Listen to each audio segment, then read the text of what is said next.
From the Free Press, this is Honestly, and I'm Barry Weiss. If you're anything like me, you are a sucker for a good spy show. Homeland, Tehran, Fauda, The Bureau, I could go on. I have seen it all. I'm fascinated by the life of spies, the secret meetings, the double and triple lives, always one step away from being exposed. Perhaps because I could never imagine myself doing something like that. Most of the time, those characters that we see on TV are pure fiction. The stories are the stuff of Hollywood. But my guest's new book, The Sword of Freedom, reads just like one of those fantastical thrillers, except every word of it is true. Yossi Cohen, the former director of the Mossad, Israel's intelligence agency, spent most of his 38-year spy career in the shadows. He was known only by a letter, Y, or sometimes the model, a reference to his good looks. He was, as he writes, a ghost, never to be seen and unable to be heard. I was invisible, a breath of wind in human form. Cohen operated under thousands of different identities in some of the most dangerous places for an Israeli to be. And he personally orchestrated some of the most daring operations in his country's history, like stealing 500 tons of Iran's most secret nuclear documents from a warehouse in Tehran, assassinating Iran's top nuclear scientist using an AI-powered machine gun operated remotely via satellite, or setting the stage for the pager attack that crippled Hezbollah last year. He also created secret relationships with Arab leaders, relationships that changed the direction of the Middle East. If you look online these days, you'll hear that the Mossad has been behind everything from tsunamis to floods to political assassinations of famous Americans. So I could think of no one better to actually answer the question of what the Mossad does and to address the conspiracies that swirl around Israel's version of the CIA than Cohen. Today's conversation is a rare glimpse inside the shadow world of the Mossad, a conversation with a man who helped shape history from the shadows and who is now out in the open and considering a run for the prime ministership. Stay with us.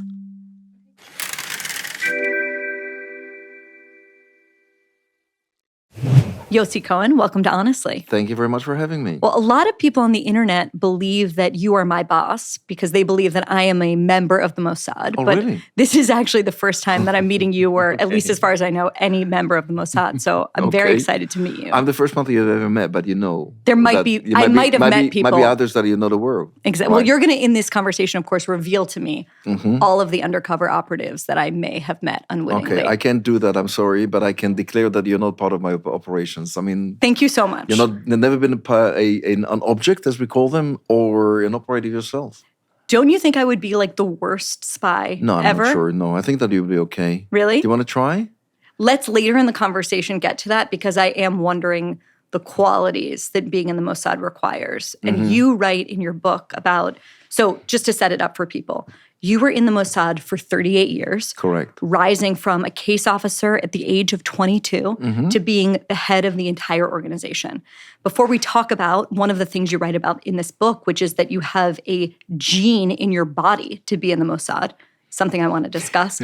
First, I want to set the table for people, because the Mossad is an agency that is just shrouded in so much conspiracy and propaganda. Simple question, Yossi. What is the Mossad? Well, the Mossad is an intelligence operational body. I mean, one of the, I would say, the important three that covers the needs of our defense in the state of Israel.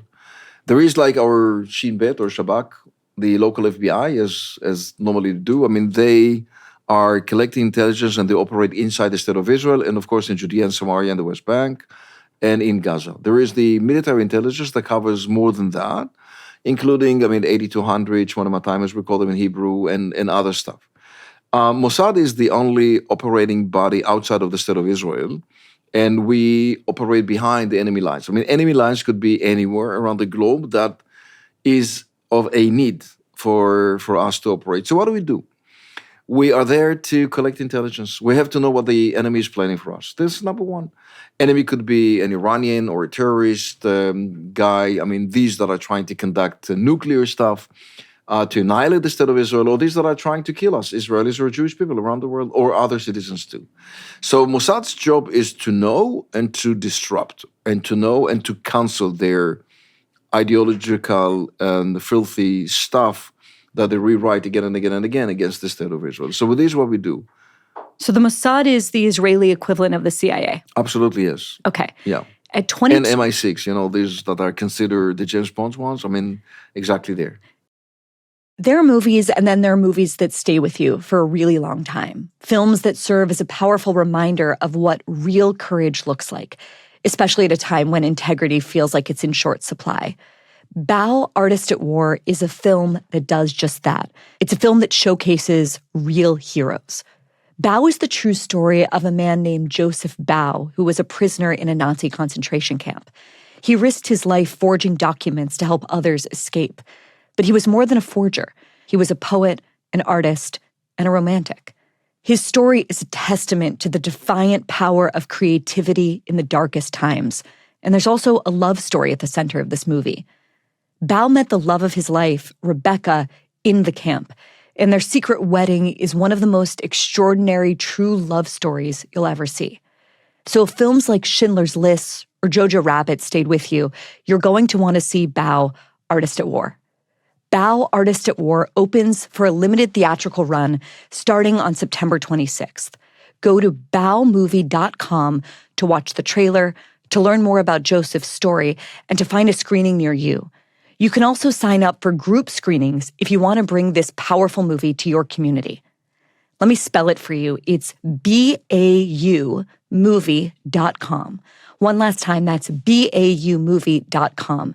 It's the true story of Joseph Bao, a prisoner who risked his life forging documents to help others escape to freedom. At 22 years old, you're recruited. Mm-hmm. Why are you recruited? What did they see in you? Well, it's a good question. I mean, I was in between different chapters in my life. I just resigned from my military service in the army. I fought in the first war in Lebanon in '82. That was in the end of my service, and I left actually to a proper university in London. I mean, to improve my English and to learn the world a little bit. That was the first time that I was deploying myself with Aya, my wife, abroad, and they have spotted me there. I think that they don't really know in the beginning who you are. Like if you send us your CV, we will say, okay, it looks interesting. The age, the culture, the background, the Israelism, the Zionism, the values that we're looking for. But then, you have to go through at least 1 year of tests and exams. So the Mossad, when they approached you, first of all, how did they approach you? They just called me. They just called you? Yes. They said, we're the Mossad? No, of course not. What did they say? Ministry of Defense or Ministry of Foreign Affairs or Okay. some cover stories. You don't really know who they are, but by the fact that they don't reveal exactly what's the nature of the expected job that you will do, you do understand immediately. It's kind of a mutual understanding quietly that I know who you are, you know who I am, but we don't say it loudly one to each other. So but this was before you had any tests of any kind. When Absolutely. the Mossad then was looking at you, who did they see? What would have been in the profile? 22 years old, religious. 22, what were the 22 stats? years of age, I was already recruited. The recruitment, the procedures started eventually earlier than that, prior to that. I think there's something in your, I would say, character that plays the most of what they are looking for. It is not only that proven to be part of the in kind of an Israeli war that I fought. Okay, and I described to them what I did in the war, and I was there, slightly injured, fighting against terrorism in Lebanon. So this may be part of what they were looking for. It's a big exam. If you go into a battlefield, then you do what you have to do, not worrying, not shaking, not escaping from the battlefield, stuff like that. People do scare when the first shots are being heard. That was not the case in my case. And more than that, I think that what they're looking for is your character, mainly. You do work in this kind of job because you have this certain character to, I would say, to support the operational needs. So it may be the age of 22. By the way, I'm holding the national record on that. No one was recruited before that. Really? Yeah. I am still the youngest ever to be recruited to this line of operational And what kind of divisions. family did you come from? Like, was there something in your family background that indicated to them you would be a good spy? No, not a good spy, I think. But the family was super Zionist. I mean, I come from both ends, from ultra-Orthodox families, Haredim, on both lines. My mother's, my father's. People that wear the black hats. Yeah, absolutely. But my grandfather from my mother's side, he was an ultra-Orthodox during the days, but at nights he fought the Brits and the Arabs. So he volunteered to the Haganah Wow. at the time, and he was the commander of the Haganah troops inside the old city of Jerusalem. And the Haganah is like the pre-IDF, before the State of Israel was established. Exactly. I mean, all these undergrounds, as we call them, the Machtarot, and the undergrounds in Israel have formed eventually what we call today the IDF. The Haganah, Etzel, all this went under Palmach, all this went under one big roof that we call the IDF. So we had one flag, one gun, and one national anthem, and everything now is under the same roof. But in the past, I mean, they were fighting not only one each other, but against the Brits and the Arabs. So, and my father too, he was a member of the Etzel. That's another underground, different style, when he was a teenager. So my background is from ultra-Orthodox Zionist to Orthodox Zionist. And I think that the question, should I or shouldn't I say yes to this Mossad approach, was ever occurred, I was thrilled, astonished in a way that they haven't approached me. And I said, yes, of course. I mean, what can I do? But you're 20, but you're a kid. Did you have any idea when you were saying yes, what that would mean for the shape of your life? Of course not. Even in the past, I mean, now people do know more about the Mossad and how is it to be an operative of the Mossad. At that time, not only that I revealed, I mean, the unit that I'm going to be serving in after 2.5 years of training. It took me a long, long time to be certified. Like by the age of 24, I was certified operative, which is eventually super young, and I started to run the world. Not to run the world, to run in the world. You were running around the world. Around the world in operations, undercover and risking, and doing my life was like under certain level of risk on daily basis. I mean, but you don't know that in advance. I mean, you can't, more than that, you don't really know how will you behave at real work. What's the training? We know what the training is like if you're becoming a Navy SEAL or a Marine, and they're, have these notoriously difficult marches and sleep deprivation. What is the training like for becoming a Mossad operative? The training is most of what we do is that we're trying to teach different tools that are not there in the market. You can't really go into universities and study what we are training, what we train our operatives about. And this is something that goes all the way to the way that you have to play your cover stories, the languages that you're going to use, the cover stories that suits your character. And then this is only a tool. And then how do you imply, how do you actually operate under this cover story and to achieve what you have, what is needed to be achieved. And there's a lot of physical training too. You don't have to be really a James Bond. I mean, this is not what we do. You don't have to jump over helicopters and stuff, even though we do. But you do have to use the variety of tools, and you have to know how to protect yourself, of course, when you are in a situation that no guns are available, or you have to protect yourself by yourself. And the only absolute shield that you have in between you and being discovered by the enemy is your cover story. And this is something very deep to understand. So there is a cover story, but there is eventually a kind of a target that you have to achieve. And the target to be achieved are different. Targets are different. Training is quite tough. Not many pass it. I mean, I think that are you in a cohort, or is your training alone? No, we're group of. You're with a group. Group of. Close to, I would say, 60-70% of these that have entered the course would be dismissed. So we even get to the point that in one of the courses, I mean, we've ended with one certified operative. In another one, we ended with 2 certified operative. And that's a year, right, of training, or 2 years of training. It's a lot.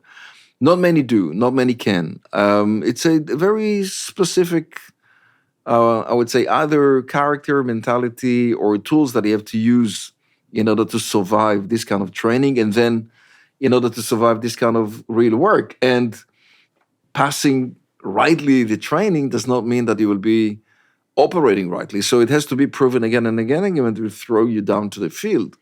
And that's somehow hard. Well, so we're going to talk about some of the cover stories that you had and some of the operations that you write about in this amazing new book, The Sword of Freedom. Here's one of the things you write, though. I have a Mossad gene in my body. The job and espionage is in my blood. What does that mean? Exactly. What does that mean? I like it. I mean, what do you like about it? I like the risk in a way. I like the play. I like the game of espionage. I like achieving. I mean, this kind of unexplicable targets that it would be nothing that the normal world is dealing with. I like traveling abroad under my covers. I like approaching people that think that I am either a Canadian lawyer or a British author or a French designer, whatever it is, and tell them my good stories. And they do know that I am who I have presented in my cover story, and I know most of every details on their life. So this kind of game, this kind of espionage part, this kind of risky arena that I'm in, I like it. And this is what when I say I have the gene in me. One of the things that fascinates me and anyone that's interested in espionage and spycraft is the circle of people in your life that are allowed to know what you do. Mm-hmm. Reporters who wrote about your, adventures and, the things that you accomplished during your 30 years before you became the head of the agency, they would refer to you as Y or the model, presumably because of your good looks. When your wife was reading those accounts, did she know that was you? How, oh, yes, she did. What is the familial connection to the Mossad? Or is your wife allowed to know, or your children allowed to know? Mm-hmm. And the bigger question, of course, is the profound loneliness of having so few people know your true life. Right. So tell us mm-hmm. who was allowed to know, mm-hmm. and B, talk to us about just the loneliness of being sort of like a ghost in the world. Well, it's a very big question that Mossad is dealing with it every day. What should we tell them, our partners in life? So we have decided some years ago that the wives could or should or must know everything. All right? You don't really have to share all details of the professional part that you're doing. They don't have to know like super discreet or super secrets. I mean, of the state of Israel, I don't share it with my wife, but she knew from the first minute that we are recruited to the Mossad together. Why is it? Because our Shabak, our Shin Bet, has to investigate her. The FBI has to investigate her as well. She had to go with me on the polygraph test. I mean, before being recruited completely to the Mossad. Wow. So they're telling her, who are we and what I'm expected to do. They have to know. Why is it? Because of the loneliness, because of who you are, because you're traveling. I mean, they have to know that you travel so much. You have to know that the family is ready to contain or to hold this as one big part. And I was recruited to the Mossad being married already. We were married at the age of 20. So 2 years of marriage. I mean, I was a soldier when we got married, and then I am now at the Mossad. I mean, if she had said no, it means that the family could not contain or cannot hold this kind of challenge, which is different than being like my mother being married to a banker. Right? I mean, it's 5 o'clock is there in the evening. I mean, taking showers with the kids or mm-hmm. participating in dinners. I've lost most of my private life because of that job. And it is true. You do travel alone. But because of the meaningful life that you carry, because that you know that you are traveling or you leave Tel Aviv or Jerusalem, as I always refer, anywhere I go, I have Jerusalem in my pocket. I refer to that then again and again, because you know that you're doing something so meaningful. Okay, it helps your loneliness. Okay, it helps being alone. You're never a lone wolf, but you do travel alone. There is a huge office behind you. There's a huge country behind you.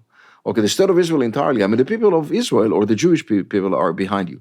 You know that you're doing something good for the sake of your country. This is what holds us so tight. This is why we are not only available on 24/7, but we are capable of carrying the risk. So you'll ask us, are you guys normal? I mean, what do? Are you out of your mind?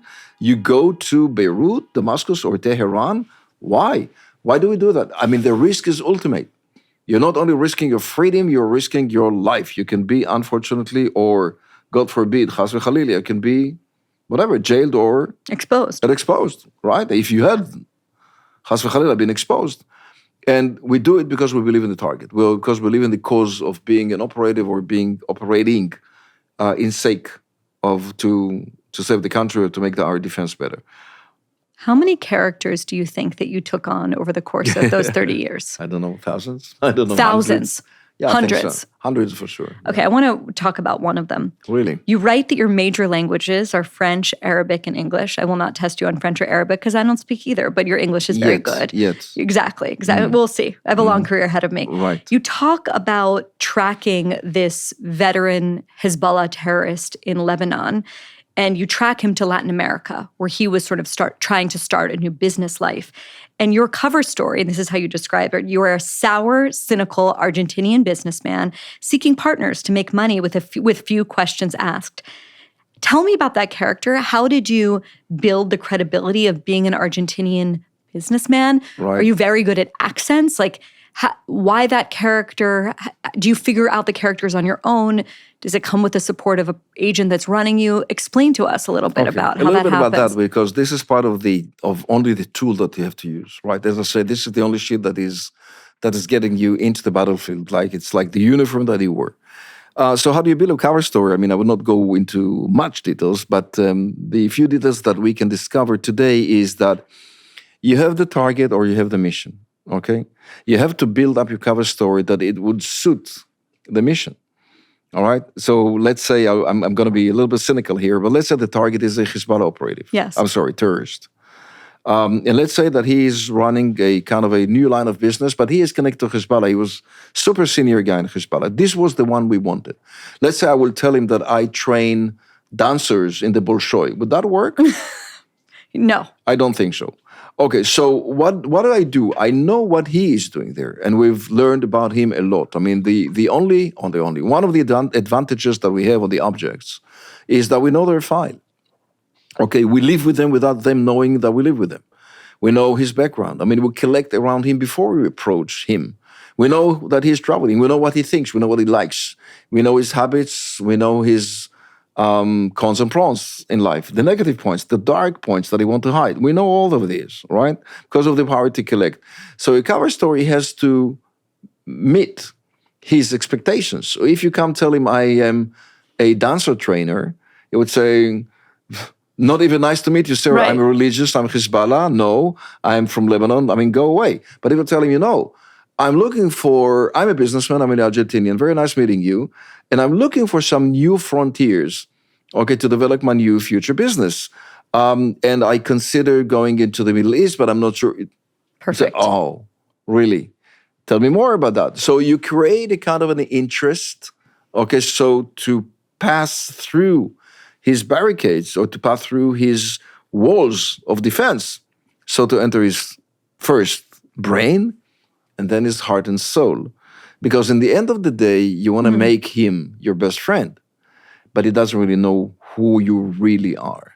I mean, unless you've been nominated to National Security Advisor, as I was. I mean, and my photo was all over suddenly, because till the age of 52, I was either Y or other, nicknames that I don't like, but that was there. But they don't really know who you are. I mean, they know who you are because you're telling them who you are. And they have to like you. They love you.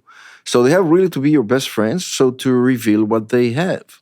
One of the things you write about in the book that blew my mind is you oversaw the assassination of Iran's top nuclear scientist in 2020. And for people that are not familiar with this operation, you guys did this using an AI-powered machine gun that was operated remotely from outside Iran. And this one really reads like a Hollywood thriller. You basically describe how the weapon was smuggled into the country, to Iran, piece by piece, reassembled in a pickup truck, and then operated remotely via a secret command center. How did you come up with that idea? If you indeed came up with that idea. Well, you have to come up with a good idea when you have to know that there is something to do inside Iran or in other places. Okay, there is a must do, right? Or must have. So this is the target, this is what I want to achieve. The target has to be achieved in a certain manner that will not risk physically as much as we can our operatives. Sometimes we're very, very close to the target, super tight to the target. I mean, it happened, according to foreign reports, many times that you have Israeli operatives on the target itself, right? Like in a hotel, wearing a wig. In a hotel, let's say in Dubai, according to foreign reports on whatever fake news, or in Amman, right? When the Mossad has tried and failed, to get rid of a Hamas operative or Hamas terrorist. I'm sorry again.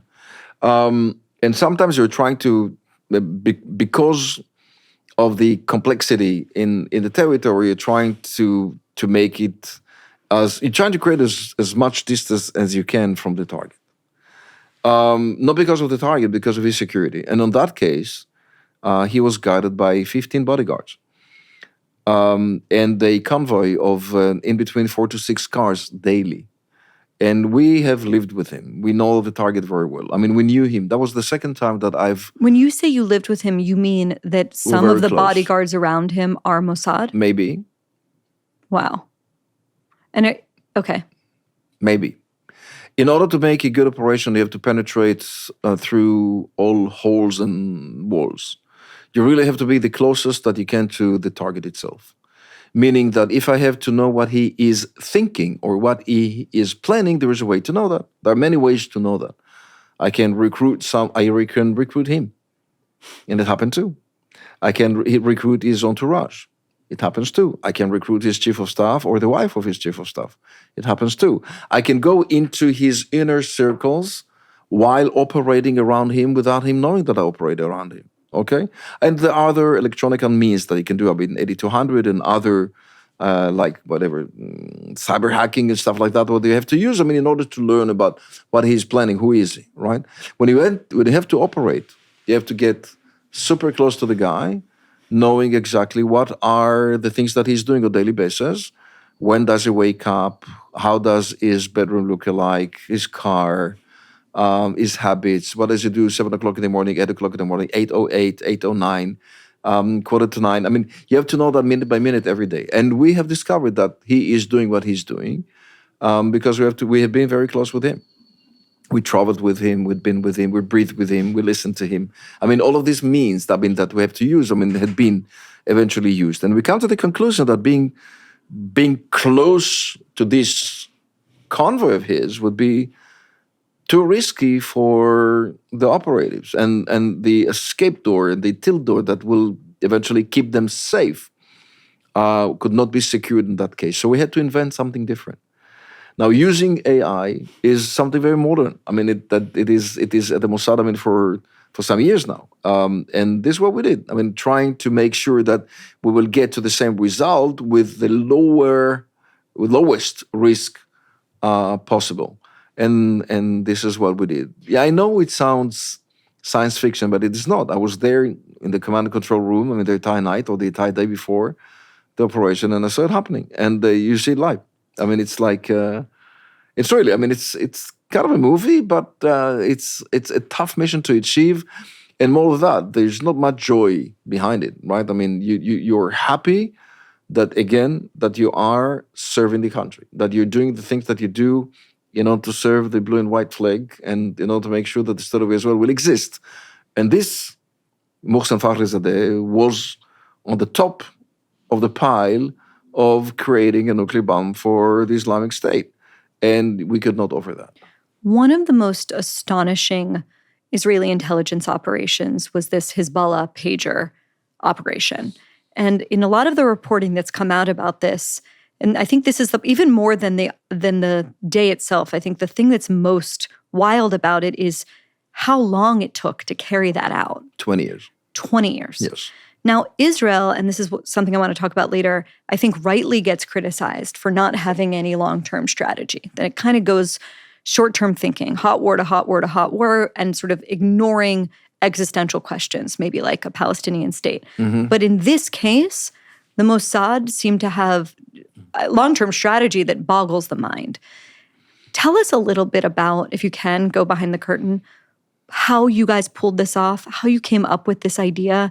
There's like the setting up of tell the story if you can of the background of that explosive operation. Well, the short version is that when we understood at the beginning of the year 2002, let's say 2002 to 2004, that we have big enemies around us. Not only Hezbollah in Lebanon, but we had the Syrian army. And then we had some difficulties and challenges in Iraq and mostly Iran. I was nominated by Meir Dagan to run the subdivision of special operations, special ops, as we call them. This division has to invent different type of methods to counter the enemies, but using the upgraded or the high end of the Israeli technologies to make sure that we get what we need. And what is it that we need? There are three sectors, in intelligence that you need. You need to know, right? It's either looking, watching, listening, investigating, stuff like that. You need to know locations. You need to know where they are, the bad guys. What are the command rooms that they're using, the bunkers that they go to, the cars that they're using, etc. And sometimes you have to disrupt it by either explosions or like turn a button and the element would cease to operate. These three elements had been developed by me as the head of the division for the first time in the Mossad history. And the one thing that you know by now is the pagers and the walkie-talkies in Hezbollah. The method of being part of the supply chain of this organization started 20 years ago, or more than 20 years ago. Why is it? Because I want to know what you're saying. I want to know what you're thinking of. I will penetrate in your bureaus, in your whatever academies, in your entities, in your whatever you are, command and control rooms. I mean, all these elements that are yours, commanding, I would love to go and be part of what you do inside. I want to see what you do. I want to listen to what you say. I want to take what you have, right, in intelligence. In order to do that, you can recruit people. But we've understood that there is another method that should be used, is that I can sell you some stuff. I can sell you different elements, and I should be to sell you these elements part of your supply chain, meaning I have to know what you're looking for and I have to be then part of it. But how can I be part of it if I'm not, again, a company undercover? Who am I? Why am I offering that? You are a terror organization. How do I know that you're looking for this kind of stuff? Who am I selling you this? Can you sell me that stuff? How come you can sell me that stuff? Who are you, the company that you represent, and so forth? All these challenges have been eventually covered and invented in 2002 till 2006. By 2006, Barry, we've already used it. And that was the Second Lebanon War. So in Hezbollah. So part of the elements that we have used at that war were manipulated equipment that helped us to do exactly that. To know, to locate, and to disrupt. And since then, till today, I hope till today, we're still using the same method. It's hard to do, but it's worthwhile doing. So pagers are exactly the same. We've learned that Hezbollah is looking for pagers. They said, why don't we? Mossad will supply you with. I said, who are you? And we had to cover a big cover story, very thick cover stories that would say, we can do that, and here are the pagers that you're looking for. And by the way, it's not only the element that you're selling important. The element that you're selling has this kind of three capabilities: knowing, locating, and disrupting on this kind of explosives. But it has to be exactly the same as the original one that the original company is producing. Okay, same size, same weight, same electronic behavior, right? And we know that everything that goes inside these bodies are going to be tested and cut into pieces to make sure that nothing bad enters this one. So how do you cover this again and again and again? So the I would say, the espionage or the spying But is there like a issue. tech bureau of the Mossad? Like Of you're not course. coming up, right? Of course. I mean, the biggest unit at the Mossad is the tech unit. Right. Yeah, thousands of people are working. I mean, like, what's his name again for the MI5? It's Q, right? Yeah. I mean, so the Q division is huge. So I think Huge. the thing that is hard, I think, for me and maybe many other people to square is that the same country that was able to pull off a operation with a 20-year tail that required multiple different heads, I mean, I can't even imagine the amount of planning and long-term thinking that went into that and strategic thinking. That same country on October 7th was overrun by people, terrorists, on trucks, on motorcycles, and paragliders, using no tech whatsoever. Right. Square that for me. I can't. But I would try to, I will try to express my feelings about it, right? First, I think it was a major failure. But I guess what I'm wondering from you is it a failure of imagination that Hamas would do something like that? Is it a failure of leadership, of is it all of the above? Like when, I imagine, given your professional history, you look at something that fails and quickly can discern why it's failed, an operation like that. So why? Well, I feel very sorry, for the descriptions I'm going to give you, but this is the reality.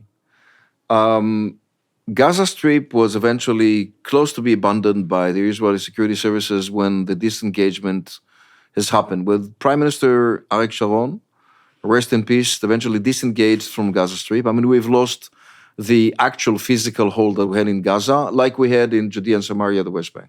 So just to help listeners who are not familiar with this, in what year was the pullout from Gaza? 2006? So in 2006, the Israeli government made a decision to pull out any Jews, any Israeli Jews that were living in the Gaza Strip, all of them from everywhere. Right. And the idea was that and I want to make sure I'm describing this correctly, the strategic thinking behind it was we are going to sort of withdraw. They will have their own place. We will have ours. And it will ultimately, it was part of the mentality, I think, of land for peace. The idea that if you give the land, perhaps you can get some peace. Barry, you can describe it as part of the Oslo agreements. Another chapter. We had Oslo 1, Oslo 2. That was Gaza and Jericho first. If you remember that was made by Shimon Peres and Rabin as prime minister. And then we had the Hebron agreement that Bibi Netanyahu did and gave them this territory, Hebron, and then we had Gaza Strip partially, with a very small quantity of Israelis, so 8,000 altogether. 2 million Gazan people, 8,000. But these 8,000 were under heavy risk. Okay, so... And a huge amount of Israeli military resources were going to protecting them. Right, and that was probably... And when would you say the majority of Israelis supported the pullout plan? Not actually, but yes, the government supported that and was a governmental decision, a parliamentary decision, and the rest is history. We withdrew from Gaza Strip, and then 2 years later, it was conquered completely by Hamas. It means that Gaza still, from then, that point and on, behaved, in terms of defense and intelligence, differently.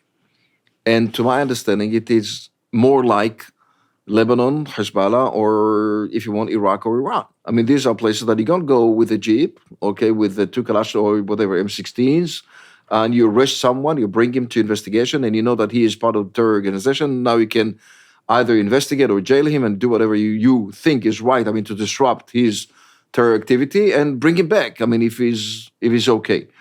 This is the practice that we have done in Gaza for many years. This is the practice that we've done. I used to work in Gaza myself as an operator of the Mossad, to be trained, to do this kind of stuff. And again, Arabic and more than that, I worked in Gaza Strip. I remember that practice. We had high presence in Gaza all over. All the cities that you can now you know better of. But when we disengaged from Gaza, together with the army, eventually we've disengaged with our intelligence capacities. And in 2014, when Protective Edge happened, and that is another round of violence that is happening between us and Hamas, I was then National Security Advisor. And now I realize what is the level of intelligence that the army is using, I mean, to fight back or to counter terrorism inside Gaza. And to my understanding then, and you remember the penetrative tunnels and all that we were not aware of how many are they, where are they, and all that. The level of intelligence was, to my understanding, to my judgment, really poor. I got to the National Security Council after being deputy director at the Mossad. So all these methods that I've learned at the Mossad, I didn't see any of these applied into Gaza because Mossad was not part of it. We're not doing Palestinian story, right? Abroad, yes, but not in these territories. So just to say back to you what I'm hearing you saying, you think that the Israeli government should have been treating Gaza much more like a place like Iran or Lebanon and using— should have treated that like Iran and use the Lebanon. Mossad in Gaza the way that it's used in those hostile foreign environments, but instead was using the Israeli equivalent of the FBI, the Shin Bet. And you cannot. And why? I want you to draw that out. Because FBI can knock on any door. I mean, all over the USA. I mean, according to the federal law, and arrest and investigate and ask and take whatever it needs. I mean, according to your federal law again. You cannot do that in Gaza Strip anymore. I mean, Israelis are out of Gaza, like you cannot travel to Iran or again Lebanon with your Israeli passport. So then why was it the Shin Bet, which again for listeners is the internal Israeli security organization, their equivalent of our FBI. Why were they in charge of overseeing the situation in Gaza and not the Mossad? Because that was the habit. That was the Israeli habit. What I offered when I entered the Mossad, re-entered the Mossad as now as the director in 2016, I offered the prime minister to take responsibility of special ops and intelligence on Gaza, telling him it does not behave as it used to behave. And I see the level of intelligence super poor. Let us apply what we know to do, all right? And what did he say? With our methods, with our operatives, because you don't go into Gaza Strip with a blue passport, with the Israeli one, right? You don't do that. You don't tell them, right, I'm coming from Tel Aviv, like they do to our direction, right?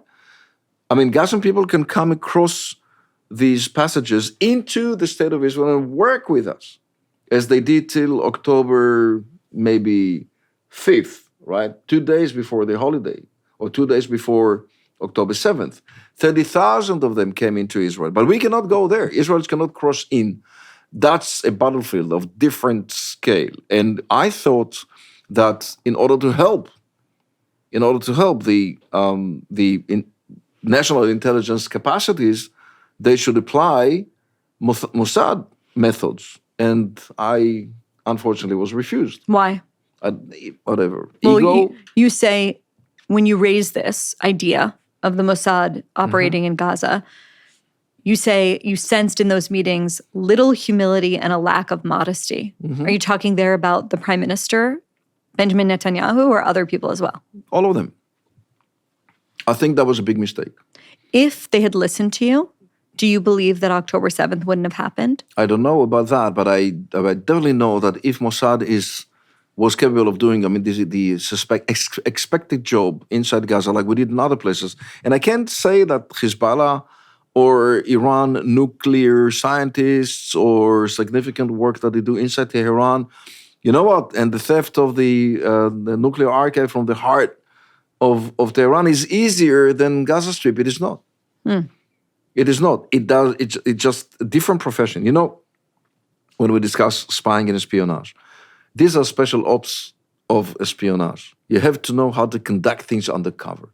You have to know how to penetrate these kind of guys undercover. You have to know that you have to be like them undercover. And I didn't see, there are a few who did that, but I didn't see that the capacity that we apply on Gaza in order to get the intelligence we need is happening. And that's why I shouted very out loud. It will be part, I believe, of the National Investigating Committee that I hope will be formed one day.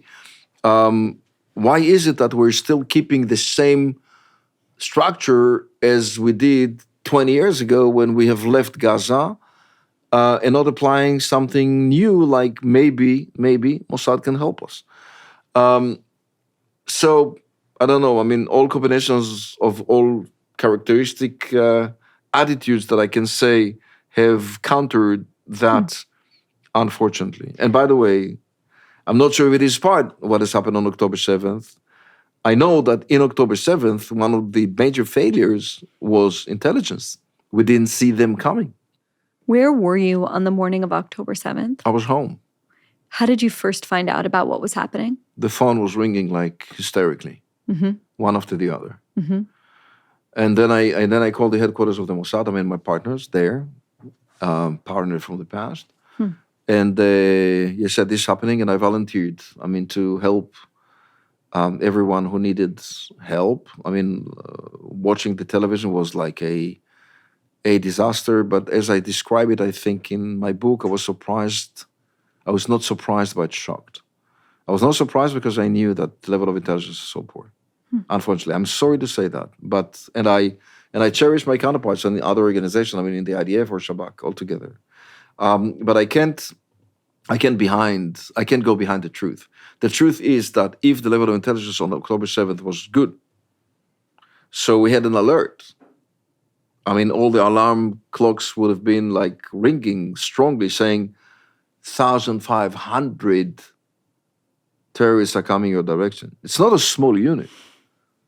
My proposition was, or my plan of work was in the past, is that I have to find every lone wolf cutting from ISIS in Iraq on a motorcycle to Syria, and then probably walking into Lebanon, and then trying to get an international flight, landing in Paris alone. That was my mission. Make sure that he will hit no one, neither Israelis, Jewish people, or proper Italian, French, Brits, Turkish even, right? And I did disrupted a lot of opportunities like this. A lot of operations being conducted by us in order to counter even lone wolf operations, not units, even the one only. Right. 1,500? Too big not to know. Think about the years or the months that it took to prepare all that. Think about how many people were around or behind the scene preparing the logistics and their tools and the needs, the cars, the armaments, the ammunition, the training, the communication systems, the visual systems. The command that was behind it. Thousands of Hamas people had worked on that story, and we didn't see a thing, or we saw very little of it, as I suspected we will. So when I flagged in 2016 that we don't have enough intelligence, proved to be right in 2023. And yes, the intelligence line collapsed completely.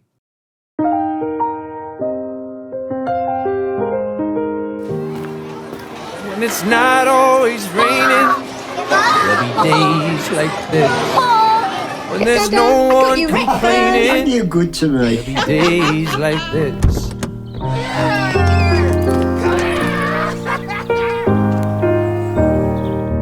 My mama told This me way is way faster. there'll be days like this. Well, the man, of course, who has been at the helm of Israeli leadership on October 7th and now is the person that has had the longest reign in Israeli politics in the history of the country. He is also, I think you could fairly say, the person that's made your career, if there's anyone that's made your career in addition to you. Netanyahu picked you to be his national security advisor in 2013. He appointed you to be the head of the Mossad and then made you the chief negotiator during the Abraham Accords. You were one of his closest officials. You write that you had Bibi's trust and he had your respect. I'm sitting with you now and you haven't spoken to the Prime Minister of Israel in a year and a half, maybe a little longer. What changed and when did it change? Well, we're not friends. All right. I never had my commanders or prime ministers as my friends. There is a distance in between my friends and the command or the chain of command. He was my proper prime minister for all these jobs that I have served the state of Israel, even prior to the National Security Council. Prime minister is the last signee on your nominations even at the head of a division already, like kind of a full general. I mean, he has to agree to that. And deputy director, he has to agree to that. And he did. So practically, he nominated me 4 times. All right? Not directly, but twice directly. It's a lot. And again, I refer to him with a huge sense of respect because this is what I thought about what he is doing. And I think that the defense story or the defense file in the Prime Minister's office is highly, highly protected. Like, he really cares about the security of the State of Israel. I volunteered October 8th to help negotiating for the hostages, explaining, the PR, the Hezbollah that we don't really have, and creating kind of a humanitarian corridor in between us and Egypt, so to help the Gazan people leave Gaza before the war starts, and to help the troops of the Israeli side, to complete their targets without creating any humanitarian crisis. And he accepted that. The last paragraph, he did. But then, for some reasons that are with him, I don't know, communication stopped and my mandate left and I'm not doing it anymore and we don't speak to each other. But there wasn't like an explosive falling out of any kind? Nothing, no. He just ghosted you? No black cats or how do you say, nothing crossed our mind or our doors or whatever, our path. We don't fight, of course, and I think that I could have contributed more if you wanted that or if you needed that, but unfortunately it didn't happen. You have said that Bibi is responsible for everything that happened on October 7th. He has never apologized, really, for the events of October 7th. I think he knows that. And you think he knows what? I think he knows that he's responsible for everything. Even if you don't apologize, right? Even if he doesn't take any responsibility, as I claim that he is, I sent him a very clear message openly. When I gave interviews in our television, I said that he has to declare elections. So we will decide that if he should be again the prime minister or else. But he never did. And more than that, Barry, when do you take responsibility? When is it that you take responsibility? When you make a mistake? No. No? When you were nominated. When I take this very one short piece of paper that it says, Prime Minister of the State of Israel, the government of Israel nominates you to be the head of the Mossad. Please sign here and here. That's the date that you're taking responsibility. Mm. From now on, everything that happens on your watch is your responsibility. In Barry's wise operations here at the Mossad under me is your responsibility. Not when something went wrong. Not if something goes wrong.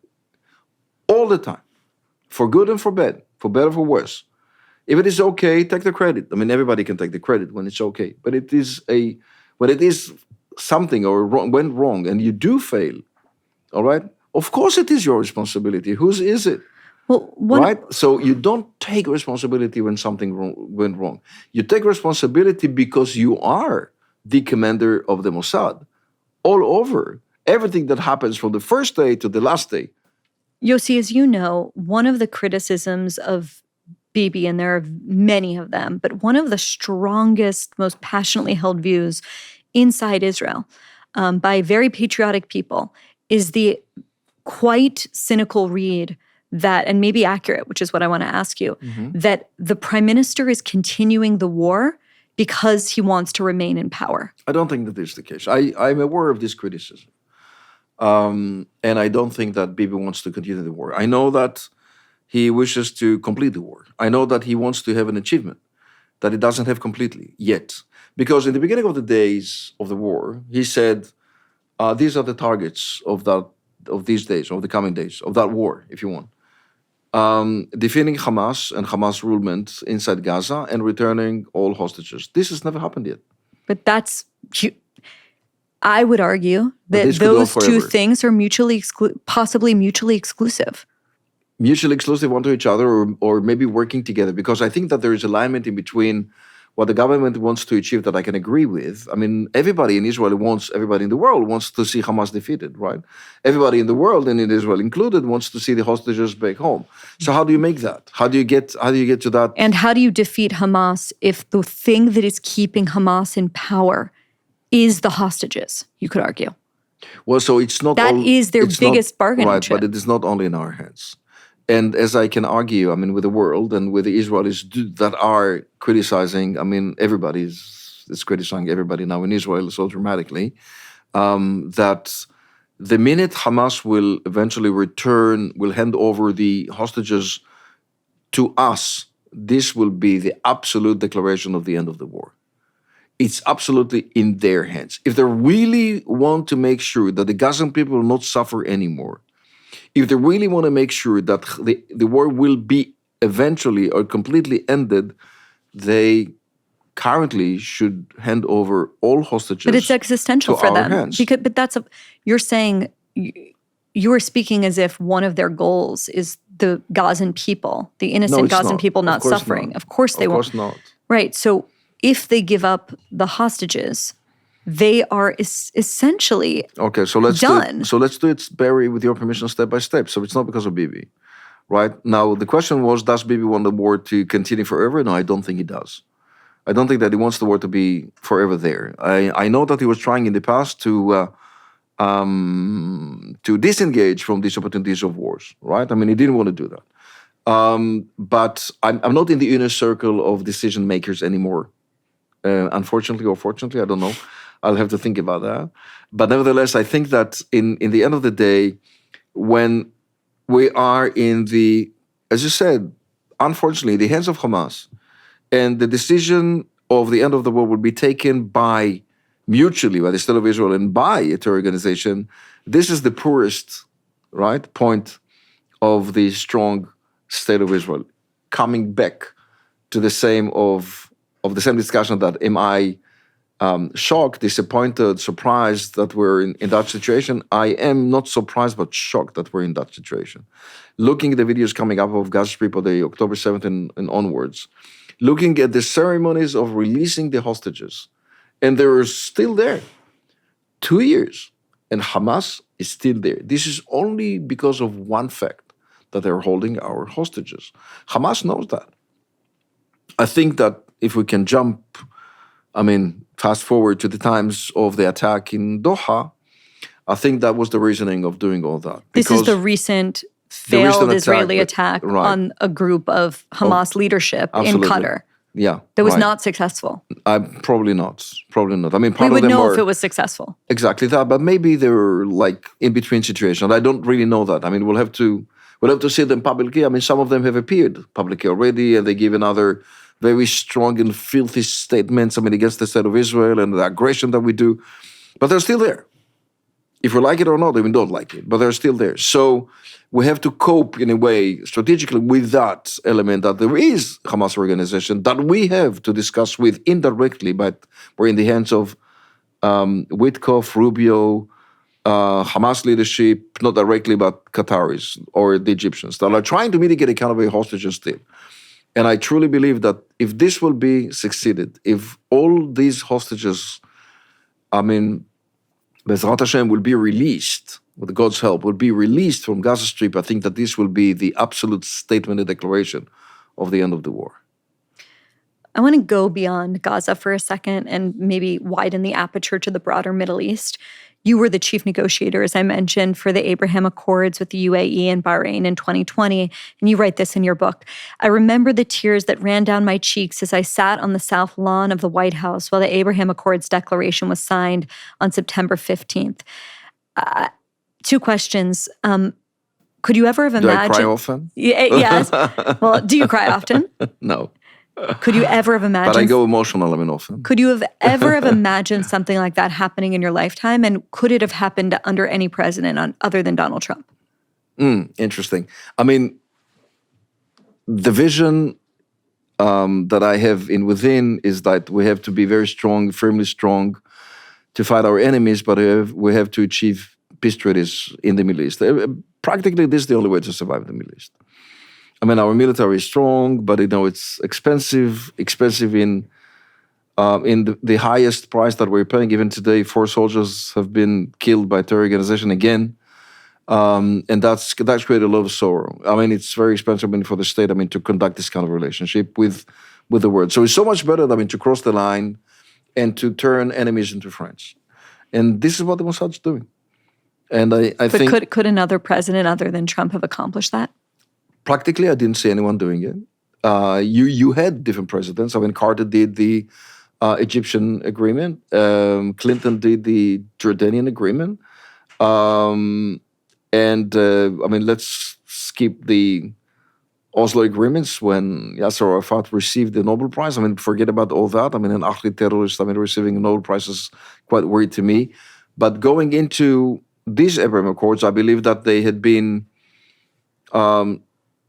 pushed dramatically to this direction of the peace treaties because of this president that I appreciate a lot. I think that under President Trump, 3 or 4 accords, I mean, peace treaties were signed. Cynically, he didn't receive any Nobel Prize for that. I know other presidents here that have received Nobel Prize without doing any peace treaties, but just because of declarations that we will strive for peace in the world. Does he deserve a Nobel Prize? Absolutely, yes. Well, the next huge country that everyone's looking toward to join the Abraham Accords, of course, is Saudi Arabia. And you have built a pretty close relationship, it seems, to MBS, Mohammed bin Salman. He's the 40-year-old crown prince. It's hard to believe he's that young. Here's what you write in your book. I have great faith in MBS as a pivotal figure in the region. I have found him to be tough but fair, perceptive, and pragmatic. He has the potential to personify an era-defining shift in emphasis and expectation. He is at the vanguard of a new generation of regional leaders. The Saudis have said that they will not normalize relationships with Israel. In other words, they won't sign up to an Abraham Accords agreement until there's a Palestinian state. Do you believe that? I think that there is a gap publicly and what they say in public and private? Exactly. What do they say in private? That they will normalize relationship with the State of Israel as long as they will have 2 major conditions prior to that. One is the end of the war. I mean, you can't sign an agreement, a peace treaty, when there is a war, an active war. I mean, with us. I mean, it's not that we're fighting someone else. I mean, we're fighting terror organization, of course, but we're fighting Muslims and Arabs. I mean, not because they are Muslims or Arabs, but because they are a terror organization. But we do that. So in the rules, I believe, in the Middle East, I mean, you can't really fight and make peace treaties. You can't go into the South Lawn of the White House and sign an agreement while there are of course people dying on the other side of the world. And this is number one. Number two is that Saudi Arabia haven't completed its normalization with Americans because he has some demands, I mean, from you guys, right? He wants the defense pact to be signed. He wants to have kind of a nuclear facilities, I mean, to enrich. He said, if Iran can, according to the agreement, I can do that too, for civil materials, of course, for civil purposes, of course. So I believe that the sequence would be end of war, normalization, complete normalization with the Americans. I mean, so you will endorse what he needs, and you will tell him guaranteed that if worse come to worse, and because of this peace treaty, he may be attacked by Iran. That's his filthiest enemy. He needs some assurances that he will keep his country safe, knowing that he can't do that alone, even if you will sell him the best armaments that he can, and you will probably, even if he will have the best air defense that he can receive from you or from the others, and he has a lot of money, I mean, to buy all this. I think that he needs you to be on board when the worst comes to worst and practically or potentially will be attacked by Iran. So this is what you're looking for from the USA. If these two will be completed, I think that we can go to negotiate a future peace treaty. With the Saudis, of course. Okay, so I want to talk just for a second. We could have a 2-hour conversation just about this, but about... Aren't you tired? A little. No, I'm not actually. But about the question of Palestinian statehood. To me, this is at the core of I think, a very, very cogent criticism of Israel, which is they don't have a long-term strategy, and they've sort of Israelis? The Israelis. They've sort of sleptwalked into an untenable situation. And the untenable situation is both options are impossible. The situation in Gaza, the story, the sort of arc that you've laid out there, which is 2006, Israel pulls out, a terrorist statelet is set up 3 years later at the border, and now look what's happening. The lesson from that, of course, or at least to many people, is why would you possibly do the same thing in the West Bank, which is many Israelis call Judea and Samaria? So on the one hand, it's an impossible situation. You can't give the Palestinians a state. On the other hand, it is an untenable situation to continue to rule over another people. Right. And you might disagree with the way I'm characterizing that, but No. But this is the way, that you can describe it. And anyone that is holding kind of a piece of whatever intelligence or information, from the media, from the social media, could have an opinion about many things. It could be very dangerous sometimes, like in Charlie Kirk's assassination, unfortunately. But anyone can refer to anything as much as he wants. But that's okay to ask. Because to my understanding, the pure split that we had inside the Israeli society, these that thought two-state solution is the solution, these that thought Israel is all ours, this split is over. We do not do that anymore. Why is it? Because of the reality. What's the new consensus? We don't have any. The new consensus is wait and see. The new consensus is, there are, some on the left would say, two-state solution is the solution because look at what's happening if you don't have a solution. Part on the right would say, no, we have to annex anything. If everything will be ours on the West Bank or Judea and Samaria, so the peace will arrive or we will control the territories. I think that the state of Israel is not ready for a new updated strategy, mainly because in order to create a peace treaty or anything, with the Palestinians whatsoever, you have to have a Palestinian authority that has the authority. And today, there's nothing there. Abu Mazen is not controlling but his own people and barely do that too. Why? Because we're helping to do that. When he threatens, and I've been listening to him many times, that he will disengage from the security cooperation between the state of Israel, I offered him to do that, but he will never resist a day in the office. Why? Because he will be eaten alive by the Hamas, which is super strong in the West Bank. So who is fighting Hamas in the West Bank? We do. Together with him sometimes. Okay, this is one Palestinian territory, which is not all his or all theirs. Mm-hmm. The other part of Hamas, or the other part of the Palestinians, are Hamas and Islamic Jihad. They do not accept our existence. Think about their pure split. Khaled Mash'al, the one that we've tried several times, to get rid of, which is probably holding at least 7 souls, declared again and again and again, recently too. I can show you the video. He said, two-state solution? No way. One-state solution, Palestinian state, from the river to the sea, from the north to the south. It's all ours. I do not accept the existence of the state of Israel. Therefore, we cannot negotiate a Palestinian state. So whom should we negotiate with? There's no one there. Unfortunately for them. And you see the international pressure, for me, in a way, is ridiculous. Who is pushing us? Or let's say that there will be tomorrow a declaration. Now I hear that Australians and the Canadians and the French, everybody's going to declare the Palestinian state. The French have talked about doing it, right? Yeah. Where? By whom? Who's going to run the state? Do you see a prominent government that can do that? You can see them running close to 2.2 million Palestinians in Gaza Strip under you? We gave you the entire territory, the 365 square kilometers of Gaza, to you, Palestinian Authority. What have you done with it? Nothing. Why is it? Because you're incapable of doing it. So when they declare that there will be a future Palestinian state, okay, but it is nothing practical around it. You can't really translate these words now into action. And I think that the consensus to your question, Barry, in Israel is that we are united under this understanding. The wait-and-see understanding. The wait-and-see understanding. Don't do. Some would push for annexation, some would counter that. Some would say, let's go back to Gaza Strip, some would counter that. And I think that the majority of the people of Israel are abandoning the idea of direct negotiations with the Palestinian Authority whatsoever because there isn't anyone to negotiate with. Let's talk about the role of Qatar just for a second. We could, again, talk about this for a very long time. But it seems to me that they harbor Hamas. They, put Al Jazeera into the homes of zillions of Arabic-speaking populations across the world and have absolutely horrific content that radicalizes people. On the other hand, Israel negotiates with Hamas via Qatar. America has one of its largest air bases in Qatar. explain to us, like, what is the role of Qatar? Because I think it's deeply confusing to people. Absolutely confusing because of the media again and because of the mixed messages that are coming out.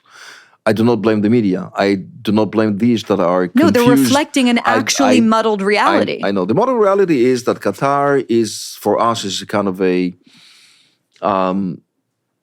very active tool that we are using, this kind of relationship that we've conducted with them till today to negotiate or to mitigate a kind of a hostages deal. I think that when that deal will be, with God's help, over and completed, we will have to discuss the future of Qatar, not only for the State of Israel. We do not have any open political or diplomatic relationship with the Qataris. You do. I mean, not only you. I mean, the world does. Everybody. I mean, I don't know even one country that is not working with the Qataris. The world is working with the Qataris. I mean, World Cup, the football matches, I mean, everything was there. I mean, endorsed by the world and FIFA, SMIFA, all that. I mean, everybody went to Qatar happily. I mean, billions of dollars were poured into these countries. I mean, all leaders, presidents, everybody was endorsed by the Qataris. Come work with us, come deal with us. And suddenly Qatar is the bad boy of the neighborhood. Al Jazeera is not new. None of it's new. None of this is new. The only thing that we have to calculate after the war is on the Israeli side, what do you want to do with them? Can we work with them? Can't we work with them? I mean, look, Qatar is not much different than Turkey today. I mean, the rhetoric, I mean, that the president of Turkey is using is even worse than what the Emir of Qatar. It's genocidal. Not only genocidal, I mean, he compares Benjamin Netanyahu, our prime minister, to Hitler, openly.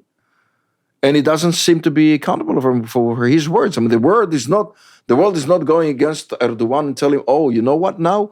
We will dismiss you from NATO because of this language that you're using. So the world is a bit more sophisticated place than it seems. And I know it. I've been part of these difficulties to straighten equations that will look very tough. In one hand, you have Al Jazeera. On the other hand, I need them to help the Gazan people. In one hand, I know that they're donating money to their terror organization. On the other hand, they will host the Olympic game, whatever. I mean, the FIFA thing or the World Cup. How do you straighten that? What do you do? The only thing that I'm doing in terms of being like former Israeli, or now I'm not what I did, not what I'm doing. What I did in the past is that we use them, or we let them know what are the Israeli needs majorly in Gaza Strip, so they can help us do that. It was our policy. By the way, till today, I've never heard the government of Israel declaring that Qatar is an enemy country to us. It is not, by the way. Israelis are working in Qatar. Israel is officially selling weapons to Qatar, defense weapons to Qatar. Cyber security elements or companies are working in the country. We know that. I mean, yes. And you say, so what is this schizophrenia's behavior? It's schizophrenic. It is. What is it? It is the sophistication of the reality. Because the reality is not black and white. The reality is not black and white. Qatar listened to us carefully when we wanted them to have the Gazan people, like as they call the money suitcases, right?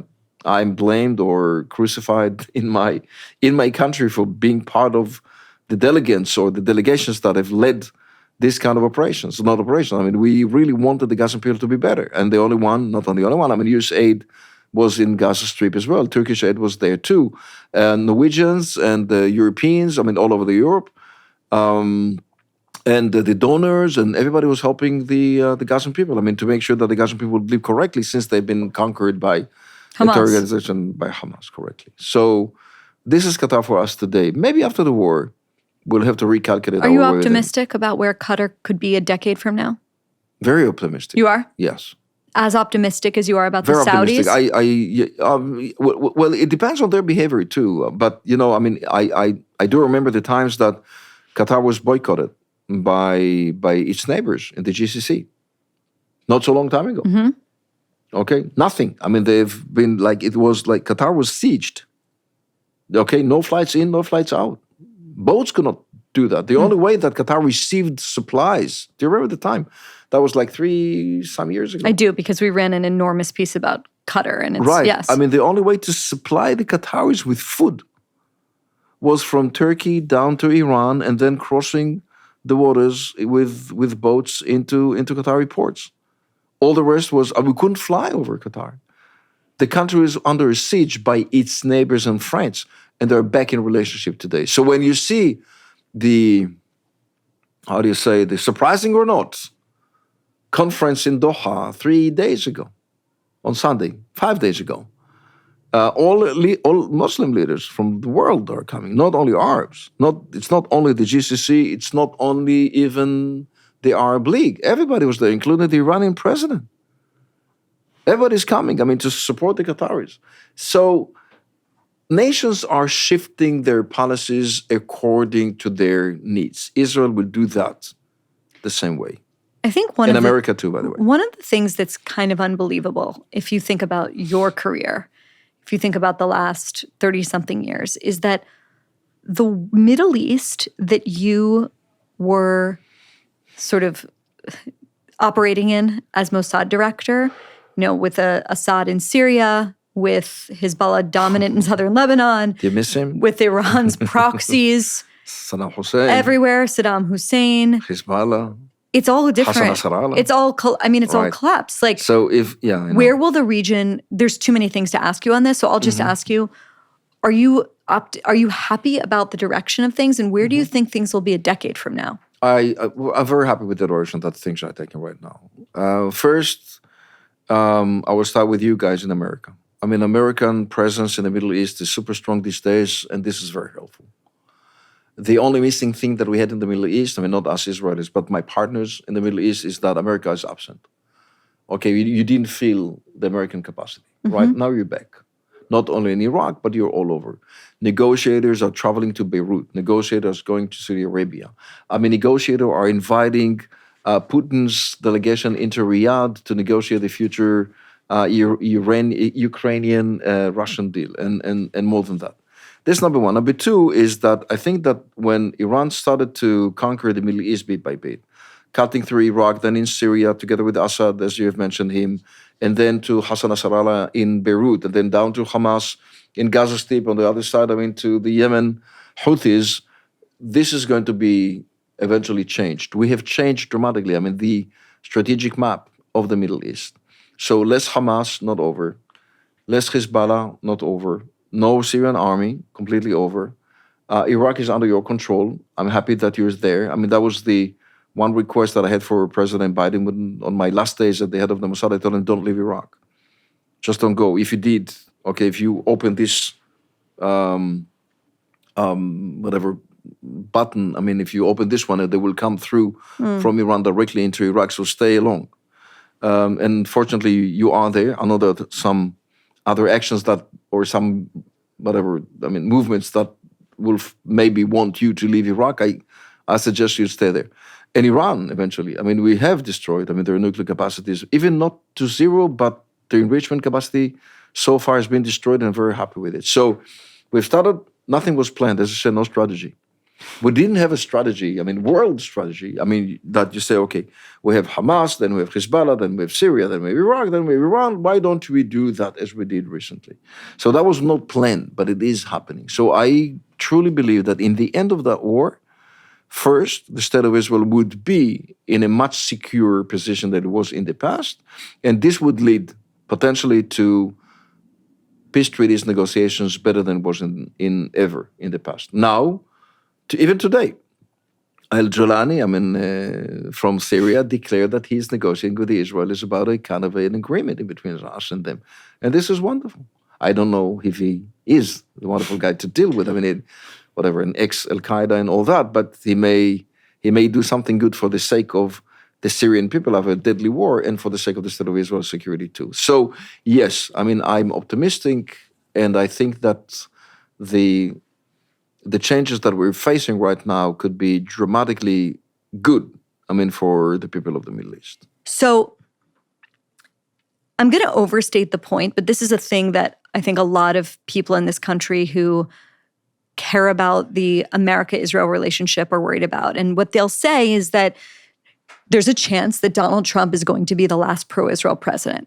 And what they mean by that is not that there's going to be a president necessarily that's an anti-Zionist in 2028 or the next election after that, but that young Americans have turned so profoundly against Israel. There was this Pew study that came out last year. 14% of American adults under 30 say that their sympathies lie with Israel. What is Israel doing about that? Because Israel loves to talk about how it has a PR problem. And I sort of wonder if that's what the kids these days call a cope. Like it's the thing that they tell themselves as a way to feel better. First, I think that it's a bad direction. It's a very bad direction. I think that the state of Israel needs America. And we need America strong, and we need America next to us and beside us, or our side, on our side. And this is something that has to be eventually worked upon. Directions of us liking better, this party or the other party is wrong. And I think that was exercised by the prime minister. Like how Israel became a partisan issue. Exactly. And from within, I'm bipartisan. I said it thousands of times. To my counterparts in America, to my counterparts in Israel, to the people of Israel and to the people of America too. I like Americans whatsoever. I like America and I like your president, whoever he is. Okay, there are disagreements, between either president or the other, but one or the other. But nevertheless, I think that this is something that has to be worked upon. I think that we have to exercise much better relationship between Israel and America. I think that it has to be stated openly that we like and we need America. By the way, that was my last conversation so far with President Biden at the White House when he invited me when I was still chief of the Mossad. And he said, okay, Yossi, after a long discussion, he said, okay, Yossi, so we have some disagreements. I said, okay, Mr. President, but this is one thing that I want to tell you. We need you. We need you. The support that America supplies, whatever, to the state of Israel is crucial. We need you, not only because of the $41 billion, MOU arrangement and all that. I think that we can do better with our... we're doing so much better with your But is Israel financial preparing support, for a world in which it cannot rely on America? Of course not. We're not prepared for that. Israel will defend itself by itself is a title that we keep on highly, right? No one helped us so far. You do, okay, with armaments, with your F-35s and F-16 and the precision guided, whatever, the JDAMs, whatever you know. We attacked together Iran, which is, I think that you referred once that there is a cancer, stage 1. And you said that we're lucky not to have cancer on stage 4 in what's happening here in the USA, right? Do you mean with anti-Semitism? Exactly. Mm-hmm. And I think that in Iran, When I said that, I think we were in a different place. I think it's gotten far worse than whenever I said that. I think so too. How to Fight Anti-Semitism in your book, right? You did your research. Thank you, Yossi. Yes. But I'm saying that was in 2019. You're not the target though. No. So don't worry about it. I'm saying that was in 2019. Right. Like a lot has happened since then. So, I think it is a common task, to the American people and to the Israelis altogether to combine something, maybe a force, I don't know even what would it be, okay, that I'm willing to participate in to make sure that your youngsters, and it has to be like presented upon all universities. You have to go to the colleges. You have to go to the hardest colleges, right? These that have said that depends on the sequence or depends on the matter that you can be an anti-Semitism eventually can rise inside the campuses because of they have the right to do that, right? It was in Harvard, in Columbia, these tough places. And I think that we're losing the absolute good opinion or positive opinion about the state of Israel. But we can work on that. It is all about us working on that. I don't think that it is relevant than ever to do that. This is the thing that we have to make sure we have because we need you. As I told the American president, I'm telling you, Barry, we need you. You've talked about how you're going to run for the prime ministership. You going to do that? I'm not going to do that right now. I'm not sure that I will never do that. You've said, what you said a few weeks ago is for real change to happen, I need to be prime minister. That's as close to a declaration that you're running for prime minister. But I'm not, actually. Let's say that elections were called. I would try to do that in a very modern, absolutely more modest version of mine. But to wrap this discussion, I think that the state of Israel needs a change. And I think that the current leaders that I see on the political map are not in a position to bring a change. Because what we're looking is unity. What we're looking is, to work together, all Israelis, to one target. Leave aside the conflicts that we had in the past, as we've discussed. Two-state solution, not two-state solution. Annexation according to this one, against this one. So I think that as I said on the Israeli media, I said that the ingredient that I can eventually provide to the state of Israel is something that is close to an absolute unification of the country of its all angles. Everybody. And then it needs to be a prime minister to do that, but I'm not going to run for a long time now. I'm not sure how many years. I'm not going to go into politics. But you might run. I might run sometime in the future. Okay. When I will be mature. Okay, we're going to do a quick lightning round. Was Jeffrey Epstein No. Mossad? No. Not an agent, not an operative, no, nothing. Nothing. Why do people believe that he was? The people believe that Mossad has created the tsunami. People believe, just right now, that we have been behind Charlie Kirk's assassination. False. We don't do that. We never will. We never did. One word for the following people. Barack Obama. Interesting president. Joe Biden. Another interesting president. Donald Trump. Super interesting president. J.D. Vance. Good vice president. Steve Witkoff. Amazing negotiator. What do most people believe about the Mossad that isn't true? Everything is right. I've seen so many movies about Israeli spycraft. Tehran, Fauda, Munich, The Debt, Homeland. Are any of them true? And have you seen any of them? I saw them all. You saw them all? Oh, yeah, of course. I love it. What's your favorite? Because it's science fiction. I love watching science fiction. What's my favorite, I think, would be the French series, by the way, not about us. It's Bureau de Légende. I'm not sure if you saw that. Le Bureau. The Bureau. Yeah. Yeah, I saw it. You saw that? Yeah. That's a good one. Okay. That's a really good one. By the way, Mossad is in it, of course. We're helping, saving operatives, French operatives from being captured in, Tehran or Baku. But that's a very good one. Best Israeli prime minister in the state's history? Menachem Begin. Interesting. Worst? I can't say. Best foreign intelligence agency that is not the Mossad? CIA. Is the best? Second. Do you think that your good looks have been to your advantage in doing espionage? I do not admit that I am a good looks. Okay. Is humility part of your cover right now? Your cover persona? Maybe. Okay. What's the favorite character you've played? You've played thousands. What's your favorite one? I think the favorite one was the French-Lebanese character that I combined. These two languages that I love a lot. French and Arabic. And I had been many characters under these two languages. You write in your book about how you turn sources by finding their weaknesses. If you were trying to find my weakness, what would it be? I don't know you enough yet, but I will. Yossi Cohen, thank you so much. Thank you very much, Barry.